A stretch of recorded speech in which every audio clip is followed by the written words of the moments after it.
सन् 2006 માં સિક્કિમका મુખ્યમંત્રી શ્રી પવન ચામલિંગ પેરિસ સ્થિત યુનેસ્કો મુખ્યાલય पुगे।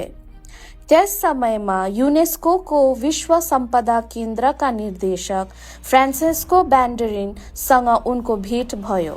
त्यही अवसरमा श्री पवन चामलिङले ऐतिहासिक मांग प्रस्तुत गरे। कञ्चनजङ्घा राष्ट्रिय निकुञ्जलाई यूनेस्को को विश्व संपदा सूचीमा राख्न। यो मांग सुनेर बैन्डरिन आश्चर्यचकित भए, किनभने यूनेस्को को मुख्यालयमा गएर आफ्ना जनताको तर्फबाट यस्तो माग राख्ने पहिलो नेता श्री पवन चामलिङ नै थिए।